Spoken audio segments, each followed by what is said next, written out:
Pai, em nome de Jesus, nós nos colocamos agora diante de Ti, Senhor Deus, na certeza a Tua bondade com cada um de nós. Então vem, Espírito Santo de Deus, e traz iluminação à nossa mente agora. Nós queremos estar focados na Tua Palavra com um entendimento pleno da Tua Palavra. Não queremos, Pai, simplesmente olhar alguma coisa, mas queremos entender profundamente e praticar a Tua Palavra. Então vem, Espírito Santo de Deus, e ministra na nossa vida, na vida de cada uma das pessoas que aqui estão conosco nesse momento, para a glória do Teu santo nome, em nome de Jesus. Amém. Amém. Gente, olha, abra a sua Bíblia aí. É importante você estar com a Bíblia aberta. Tá? Então é muito bom você estar com a Bíblia aberta, é muito bom você fazer anotações. Se tiver disponibilidade, tá aí com um caderninho, a caneta, né? Faça anotações e abra a sua Bíblia no livro de Gênesis, no capítulo 22. Nós estamos agora no capítulo 22, com essa história fantástica. Né? É uma história realmente desafiadora para a nossa vida hoje. Não é uma história simplesmente que relata um fato do passado. Não. Ela é uma história que retrata um princípio vivo, um princípio para hoje, para a minha vida, para a sua vida. Em que contexto nós estamos? Né? Nós estamos ali naquele contexto em que Abraão, né, ele estava na expectativa da promessa de Deus na vida dele, que ele seria pai de multidões, só que Abraão estava ficando velho, e aí, né, Sara também ficando velha, e aí Sara acha que não é comigo. Sara oferece a sua serva para ser concubina de Abraão, e Abraão então ele tem relações com a serva, com a escrava, e nasce então Ismael, o filho Ismael, e Ismael cresceu, tá? Isso a gente viu aqui antes, e depois disso, Deus disse: não, Abraão, você não entendeu nada, é com você e com Sara mesmo. Então manda um anjo até a casa de Abraão, a tenda de Abraão, diz: olha, Sara vai conceber um filho, né? E você vai pôr nele o nome de Isaac. O nome dele será Isaac. E Deus dá todas as coordenadas, e Abraão então, né, e Sara tem o filho. O capítulo 21, ele fala do nascimento de Isaac. Isaac nasceu, foi circuncidado. E aí, no capítulo 21, tem só para a gente contextualizar aqui a história, tem uma outra história, um outro fato muito interessante, que é o quê? Ismael, teve um determinado momento, Ismael estava brincando ali com Isaac, e diz o texto que Ismael estava rindo de Isaac. E Sara ficou furiosa com aquilo lá, e Sara pede então para Abraão, diz assim: olha, Abraão, o negócio é o seguinte, eu quero que você se livre dessa escrava e do seu filho. Imagina isso na cabeça de um pai, né? Ismael já era ali um adolescente, ou seja, tinha uma afeição, e ele disse: não, você tem que dispensar. E eu sei que aqui ainda, nesse pedido, Deus conforta o coração de Abraão, diz que cuidará de Ismael, Ismael será próspero também, tá? Então, oi? E aí? Pessoal, Valéria falou que travou. Dá um sinal aí, gente, se está ok. É porque às vezes dá essas travadas mesmo, não sei se é aqui, se é aí. Tá ok, Aninha? Muito bom. Então vamos lá. Então eu estava falando desse pedido de Sara para que Abraão dispensasse Agar e o seu filho. Olha, não deve ter sido uma coisa muito fácil, né? Imagina, está se passando na cabeça um pai ter que, né, expulsar ali o seu filho, né, era filho de Abraão, mas Quando Deus tranquilizou o coração de Abraão, disse, olha, não tem problema, eu vou cuidar dele. E eu sei que ele foi, como a gente viu, Ismael, ele veio a ser depois o pai dos ismaelitas, 12 tribos, ele gerou 12 tribos ali, e deu origem a todo o povo árabe. Todo o povo árabe é descendente de Ismael, aí para que se cumprisse a profecia de que ele teria sempre conflito com seus irmãos. Não é à toa que até hoje, nos dias de hoje, os árabes vivem em conflito com os israelenses, né? Duas descendências de Abraão, os árabes e os israelitas, ambos descendentes de Abraão, e não se dão, né, desde sempre, desde aquela concepção. Mas aqui acontece que a Bíblia diz que passa um tempo, a história de hoje é o quê?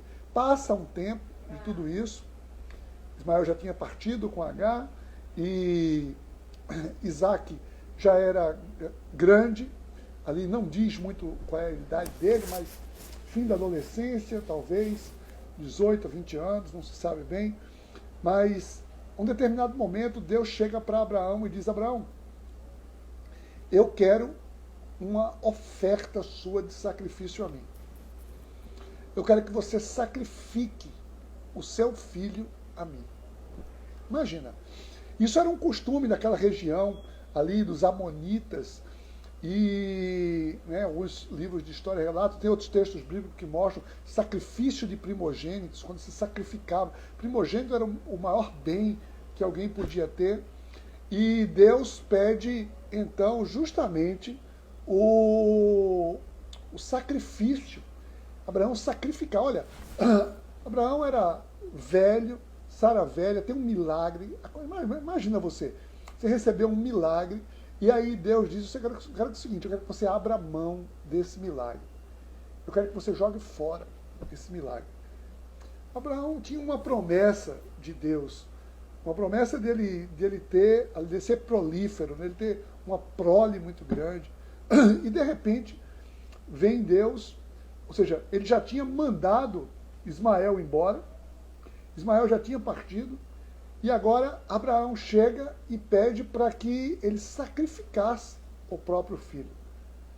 Abraão atende e prepara tudo, leva o seu filho para ser sacrificado, mas na hora H, Deus provê, então, ali um livramento. A gente vai ver exatamente essa história, tá bom?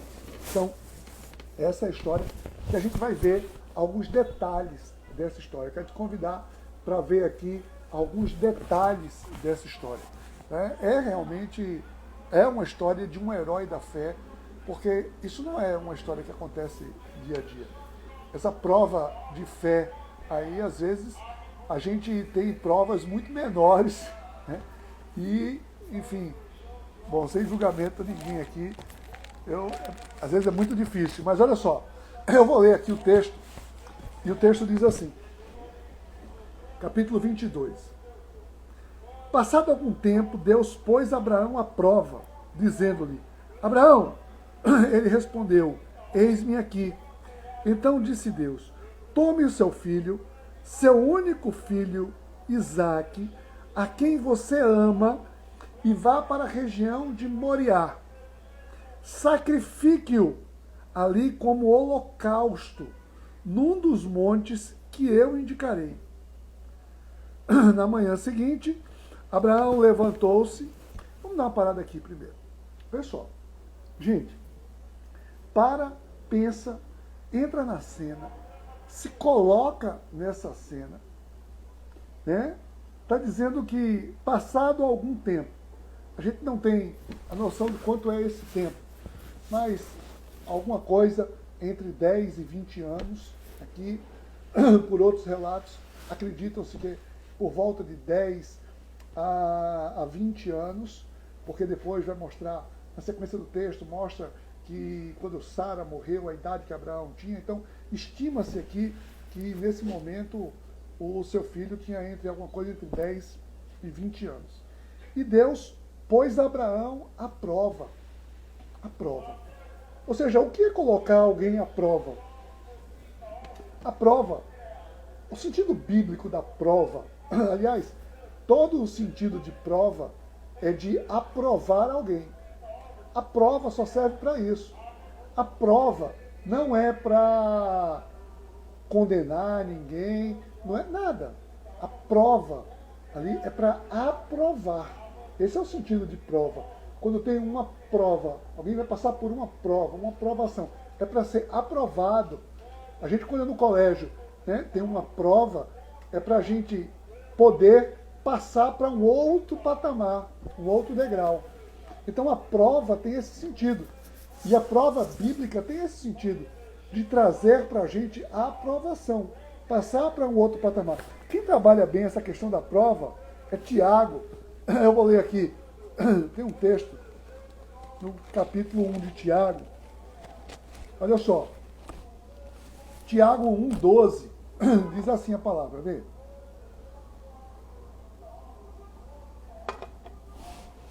Feliz é o homem que persevera na aprovação, porque depois de aprovado, receberá a coroa da vida, que Deus prometeu aos que o amam.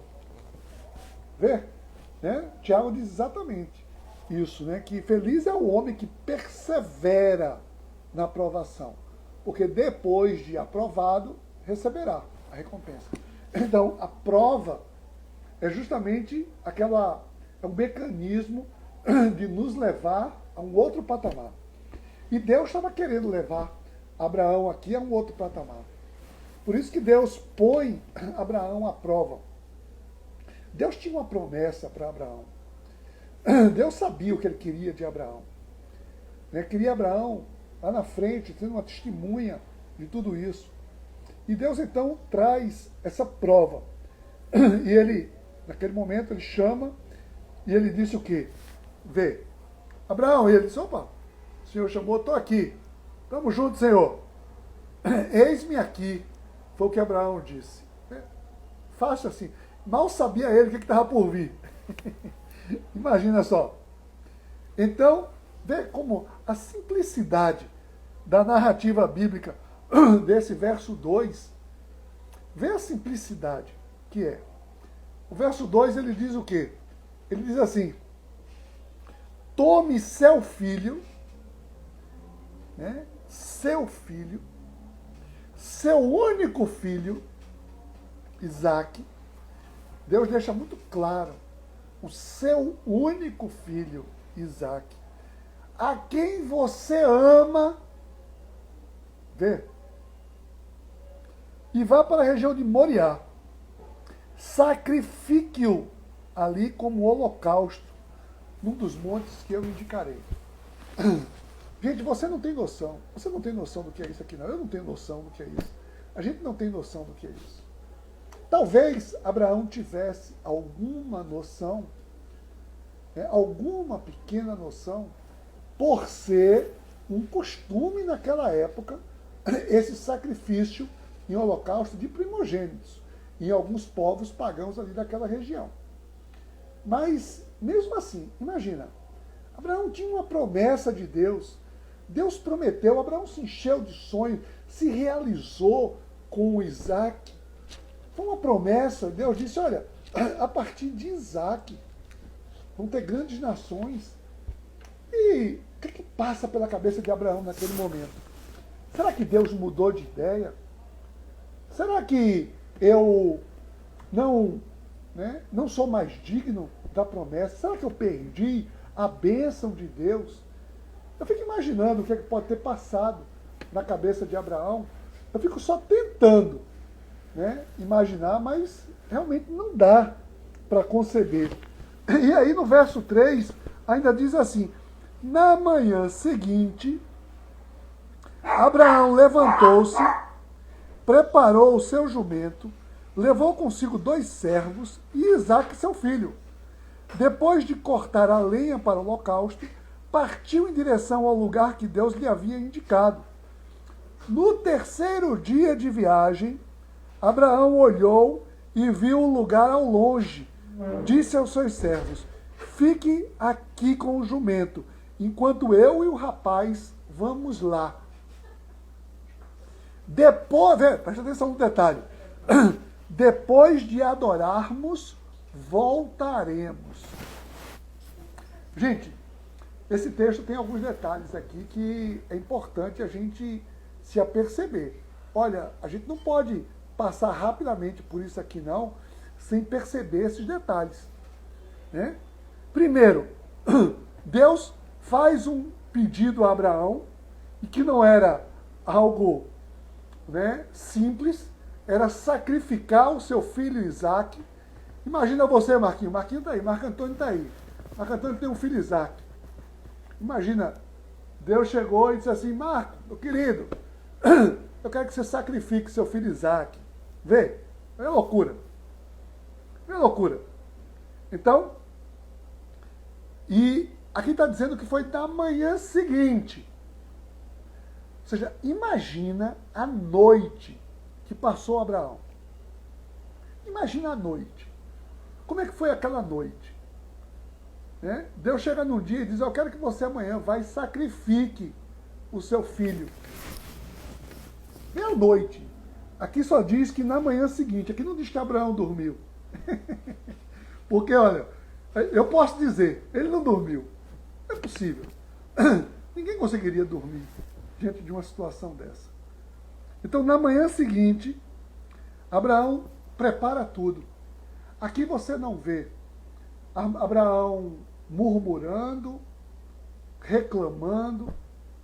Ele só sabia o seguinte: Deus disse: eu quero que você sacrifique o seu filho único a quem você ama.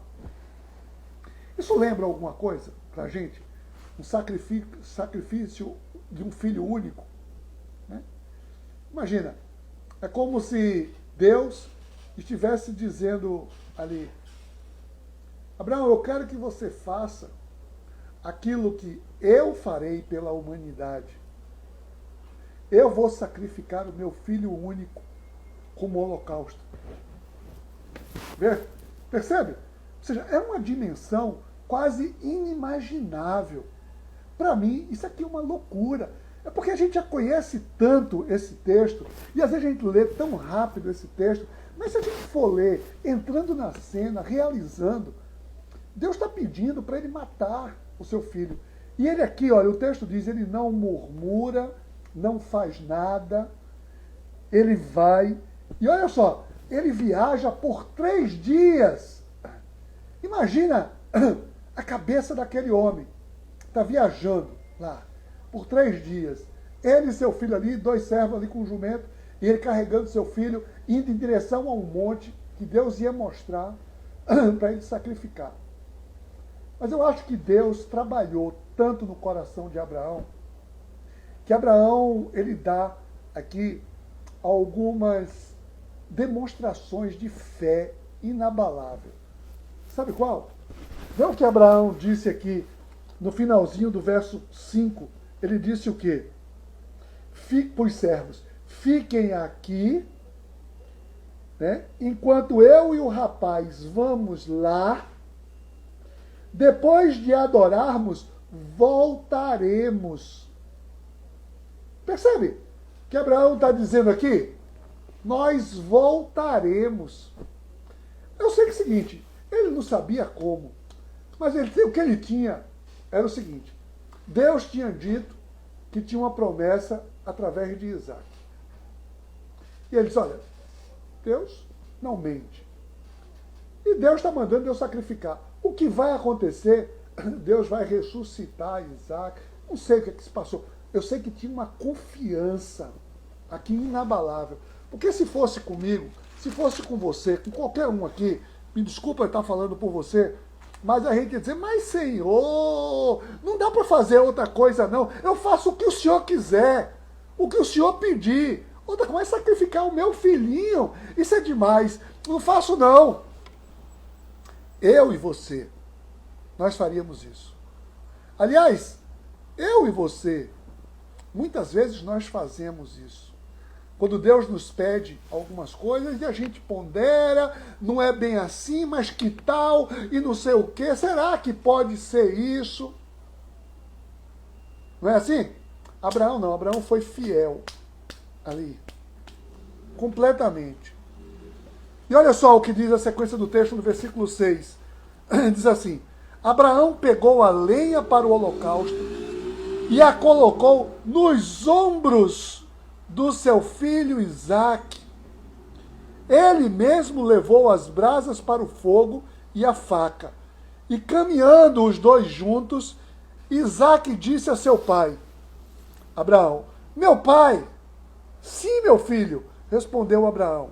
Isaque perguntou: As brasas e a lenha estão aqui, mas onde está o cordeiro para o holocausto? Isaque começou a perceber que tinha uma coisa estranha ali, né? E qual é a resposta de Abraão? A resposta de Abraão é: Deus mesmo há de prover o cordeiro para o holocausto. Ele disse: Deus proverá, meu filho. E os dois continuaram a caminhar juntos. Gente, olha, a gente já disse aqui diversas vezes que os textos bíblicos do Antigo Testamento, eles são, em sua maioria, né, eles são representação profética daquilo que virá, ou daquilo que viria. E aqui, vê só, no verso 6, diz o quê? Aonde é que as lenhas para o holocausto, ou seja, aonde Isaque seria sacrificado, foi carregado aonde? Foi subido o monte aonde? Nos ombros de Isaque. Isso lembra alguma coisa? Alguém carregando no ombro aonde seria sacrificado? Né? Lembra alguma coisa? Lembra Jesus? Né? Jesus carregou nos ombros a sua própria cruz. E aqui, Isaque carrega também nos seus ombros a madeira aonde ele seria queimado, onde seria o holocausto.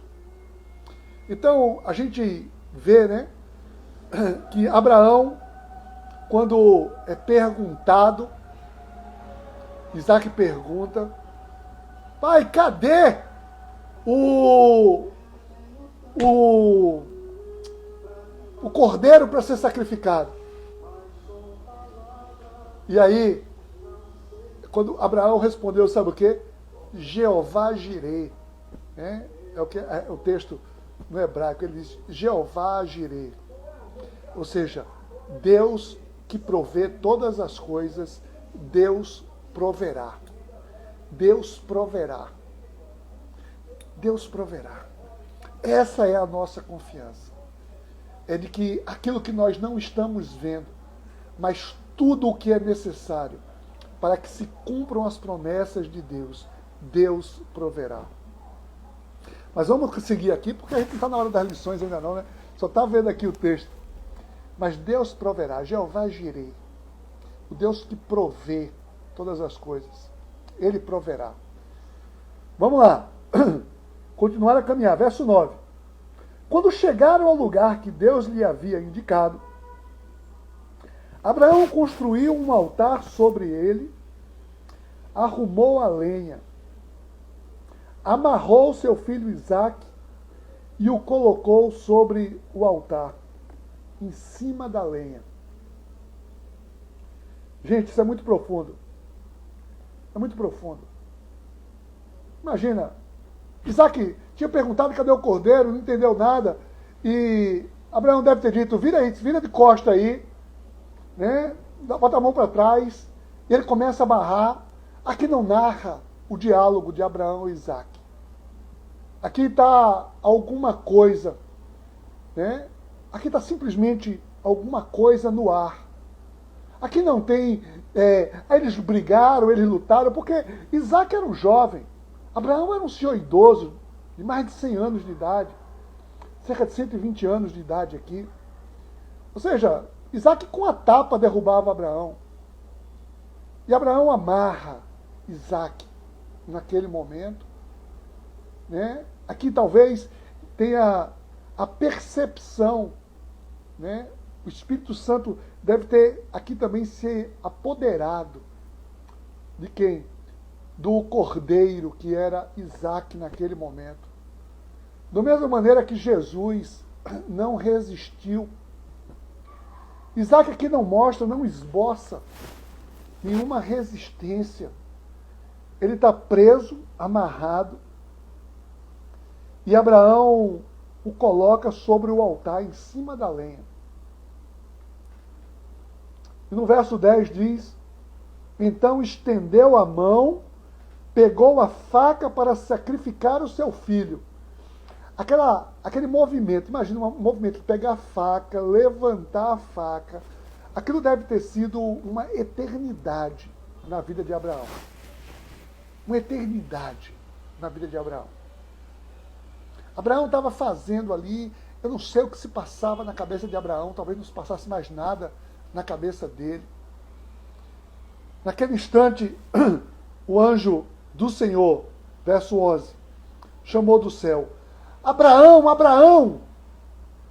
2 vezes, como quem dá ênfase. Quando chamou para fazer o sacrifício, antes tinha chamado só Abraão. Aqui chama Abraão, Abraão! Dá uma expressão de quem está gritando.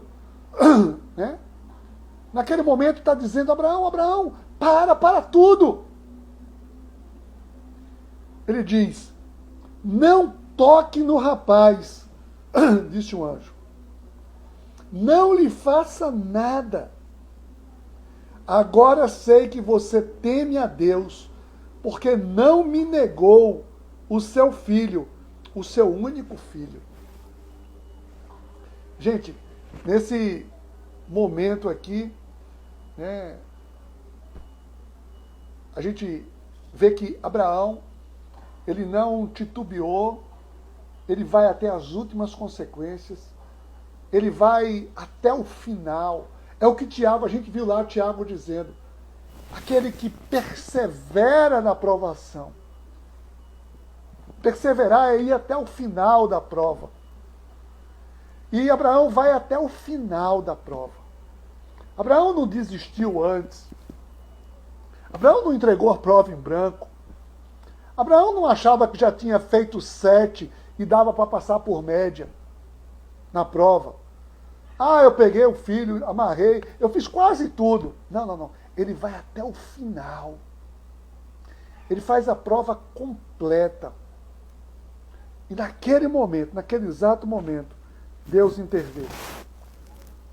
E aí, diz o seguinte no verso 13.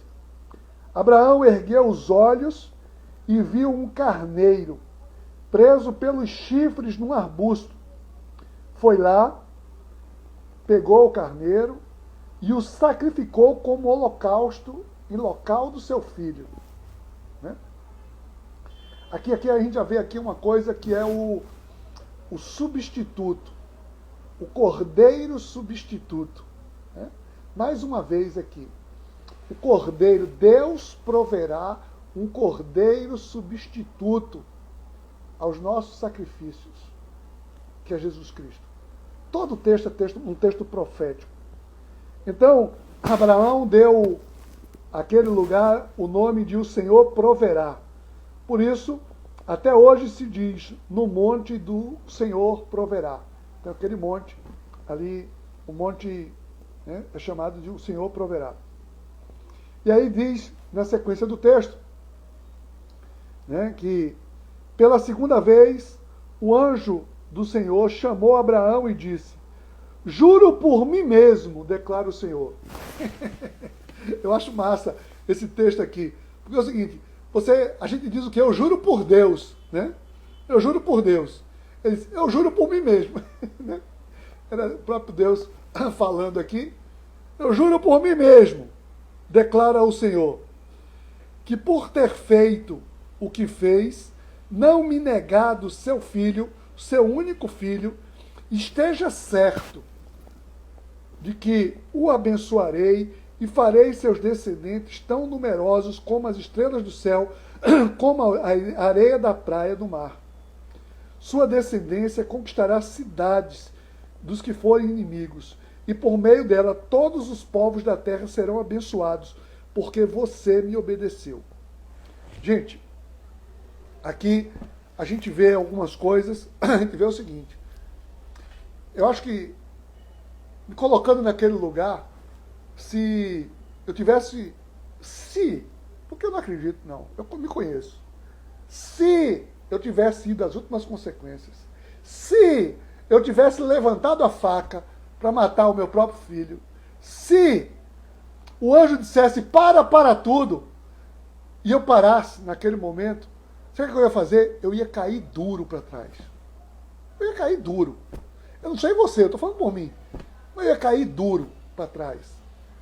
Né? E naquele momento, né? Porque podia dizer, mas Deus está brincando comigo, quer me matar no coração. Né? Ia murmurar, ia fazer qualquer coisa ali. E não. Abraão, naquele momento, ele simplesmente, ele adora a Deus. Ele pega o cordeiro, ele queima o cordeiro, ele oferece em holocausto, ele adora a Deus. Ou seja, Abraão, ele, em todo o tempo, o que ele tinha dito lá para os servos? Ele disse o seguinte, depois de adorarmos, voltaremos. E ele ali adora. Eu acho que ele se prostra no chão. Isaac se prostra também. Não é para que se cumprisse o que ele disse para os servos. Eles adoraram a Deus ali naquele momento. E depois, aqui no final, tem esse destaque. Como se Deus dissesse, olha,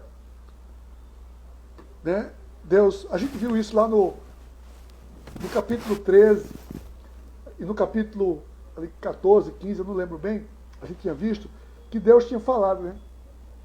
Feito que quando saiu da tenda, diz, vai ser, sua descendência vai ser igual às estrelas do céu, vai ser igual à areia do mar, né? E ele diz aqui, repete a mesma coisa. Abençoarei seus descendentes tão numerosos como as estrelas do céu e como a areia das praias do mar. E o Senhor ainda diz, todos os povos da terra serão abençoados. Por que todos os povos? Porque todos os povos da terra serão abençoados, porque esse era o propósito. Deus estabelece uma aliança com o povo, e com aquele povo o Senhor traz o Messias.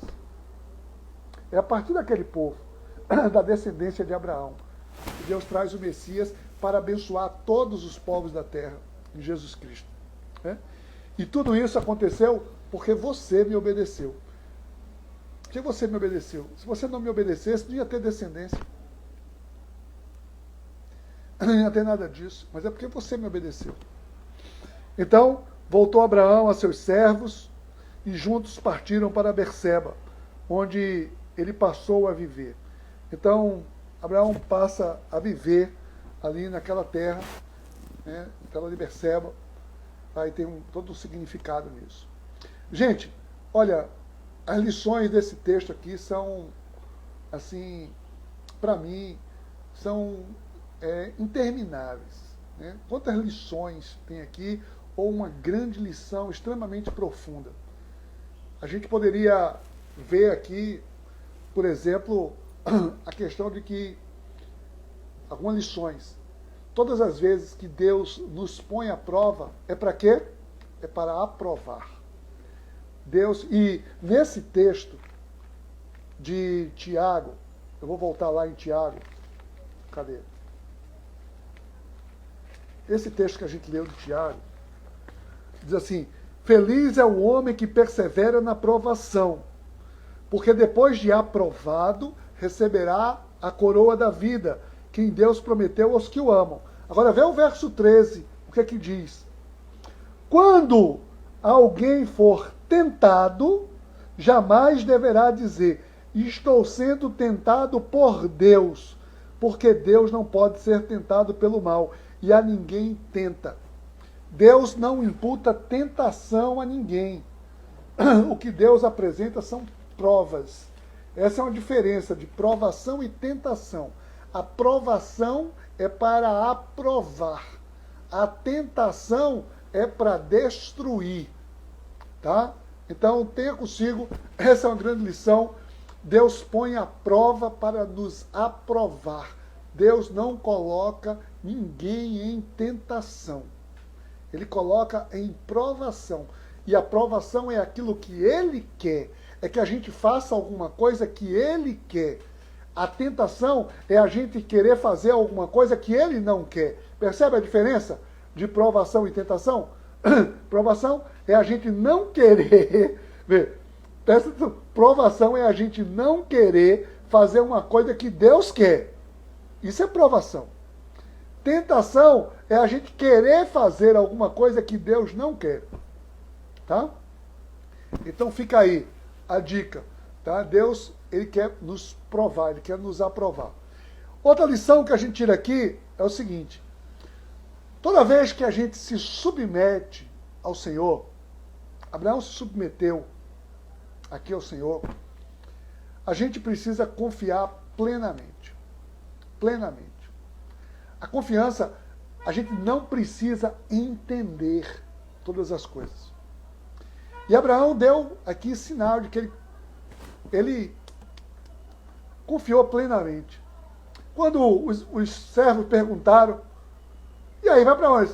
A gente vai voltar, voltaremos. Vamos adorar e voltaremos. Isso foi uma demonstração. E a outra foi quando? Quando Isaac perguntou, cadê o cordeiro? Deus proverá. Pronto. Deus proverá. Voltaremos e Deus proverá. Apenas duas aqui, demonstrações de uma confiança inabalável. Né? Inabalável. O que está passando na cabeça de Abraão ali? Eu não tenho a menor ideia. O que se passou na noite de Abraão? Eu não tenho a menor ideia. O que se passou na viagem de Abraão? Eu não tenho a menor ideia. Se Deus estava ali falando para ele, não tenho a menor ideia do que aconteceu. Mas eu sei o seguinte, é que Abraão, ele talvez acreditou aquilo que, né, Deus poderia... tudo bem, se Deus está mandando, Deus é capaz de ressuscitar ele. Passou isso pela cabeça. Olha só, eu estou dizendo isso, porque lá em Hebreus, vamos ler aqui, em Hebreus 11, vê só, acompanha comigo. Em Hebreus 11, no verso 17, diz assim, pela fé, Abraão, quando Deus o pôs à prova, ofereceu Isaque como sacrifício. Aquele que havia recebido as promessas estava pronto para sacrificar seu único filho, embora Deus lhe tivesse dito, por meio de Isaque, a sua descendência será considerada. Abraão levou em conta que Deus pode ressuscitar os mortos e, figuradamente, recebeu Isaque de volta dentre os mortos. Percebe? Isso é o que o autor de Hebreus está dizendo, também é uma inferência sobre o que está se passando na cabeça de Abraão. Eu concordo. Abraão simplesmente, ele ali, ele confiou. Deus proverá, ele vai prover, se é um cordeiro, se Deus vai prover a ressurreição. Eu não tenho a menor ideia do que é que Deus vai fazer. Mas uma coisa eu sei, Deus é fiel. Deus vai cumprir todas as coisas. Tá? Então, eu acho que quando Deus perguntou isso aqui para Abraão, é como se ele estivesse perguntando. É como se Deus perguntasse hoje para mim e para você. Você está disposto a fazer aquilo que eu estou disposto a fazer por você? Agora não é o que Deus está disposto a fazer, o que Ele já fez por a gente. Ele fez isso por a gente. Tá? Mas olha, não se preocupe não, que, salvo engano, Deus não pediu para você sacrificar nenhum dos seus filhos aí, pode ficar tranquilo. Tá? Você não precisa dar essa prova de amor e de obediência a Deus, não, porque a prova que a gente precisa dar é em cima daquilo que Deus pediu, e não é acima daquilo que eu acho, que é uma prova de amor a Deus. Tá? Mas às vezes Deus está nos pedindo muito menos do que sacrificar um filho. Às vezes Deus está nos pedindo para abrir uma célula. Às vezes Deus está nos pedindo para ali, sei lá, ajudar uma pessoa necessitada. Às vezes Deus está pedindo para a gente se envolver num ministério. E a gente está ali, não, eu não tenho tempo, não, eu não posso, não sei o quê, não sei o que lá. E a gente está ali cheio de desculpas esfarrapadas. Quando o que Deus pediu aqui a Abraão foi algo assim, para mim e para você, inimaginável. E Deus tem pedido coisas para a gente também. E fica atento aí, fica atento. O que Deus está te pedindo? Só precisa fazer o que Ele está te pedindo. Não precisa fazer o que o pastor está pedindo, o que alguém está dizendo, nada disso. Faz só aquilo que Deus está pedindo e já é o suficiente. Tá bom? Outra coisa que isso aqui tira de lição muito grande para mim é o quê? É que o Senhor sempre intervém para aqueles que são obedientes. Se você tem uma obediência, Deus vai intervir a seu favor. Deus interviu em favor de Abraão aqui. E Ele vai intervir em favor de você também. Sabe por quê? Porque o Senhor cumpre todas as suas promessas. Mas as promessas, os pactos, são realizados entre dois. Pactos. E Deus requer obediência de cada um de nós. Aliança. Aliança, né, pressupõe duas pessoas. E Deus trava uma aliança com cada um de nós. Eu quero, nesse momento, eu quero perguntar para você. Como anda a sua fé? Como anda, né, aí a sua obstinação? Como é que anda o seu desejo de obedecer a Deus incondicionalmente? Deus está te chamando para algo muito grande.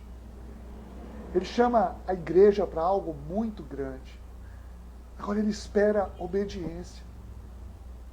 Ele muitas vezes nos coloca provas para que a gente passe de um patamar para outro. Fique atento, fique esperto aí.